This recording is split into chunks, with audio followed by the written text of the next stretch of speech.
મુખ્યમંત્રી ભૂપેન્દ્ર પટેલ દ્વારા fit media fit India અભિયાન અંતર્ગત પત્રકારો માટે નિઃશુલ્ક હેલ્થ ચેકઅપ કેમ્પનો શુભારંભ કરાયો। ગુજરાતના મુખ્યમંત્રી ભૂપેન્દ્રભાઈ પટેલે પત્રકારોના આરોગ્ય અને કલ્યાણને પ્રોત્સાહન આપવા માટે ફિટ મીડિયા ફિટ ઇન્ડિયા અભિયાનનો શુભારંભ કર્યો છે। અમદાવાદમાં શરૂ થયેલું આ અભિયાન ગુજરાત માહિતી અને પ્રસારણ વિભાગ અને ગુજરાત રેડ ક્રોસ સોસાયટી વચ્ચેના સહયોગનો ભાગ છે।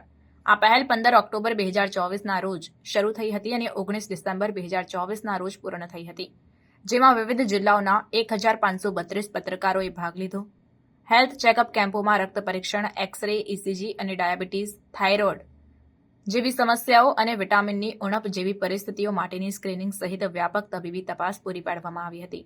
કેમ્પોએ પત્રકારોને તેમના કલ્યાણને જાળવવા માટે આરોગ્ય, માર્ગદર્શન અને જીવનશૈલી સલાહ પણ આપી। મુખ્યમંત્રી ભૂપેન્દ્ર પટેલે લોકશાહીમાં પત્રકારોના મહત્વ પર ભાર મૂક્યો। તેમને ચોથા થાંભલા તરીકે સંબોધ્યા, જે સચોટ અને નિષ્પક્ષ માહિતી જાહેરને પહોંચાડીને લોકશાહી મૂલ્યોને જાળવી રાખે છે।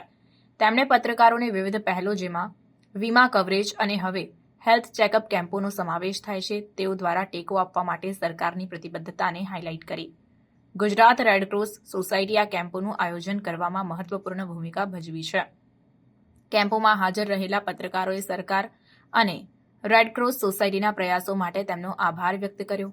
તેમણે આ પહેલની પ્રશંસા કરી, જેણે માત્ર આવશ્યક આરોગ્ય સેવાઓ પૂરી પાડી નથી, પરંતુ સમાજમાં મીડિયાની મહત્વપૂર્ણ ભૂમિકાને પણ માન્યતા આપી છે। આ અભિયાન ગુજરાત સરકાર દ્વારા જાહેર કલ્યાણ અને સારા શાસનને પ્રોત્સાહન આપવા માટેના વ્યાપક પ્રયાસનો ભાગ છે। પત્રકારોના આરોગ્યને પ્રાથમિકતા આપીને સરકારનો ઉદ્દેશ્ય એ છે કે તેઓ તેમના ફરજો અસરકારક રીતે ચાલુ રાખી શકે અને લોકશાહી પ્રક્રિયામાં યોગદાન આપી શકે।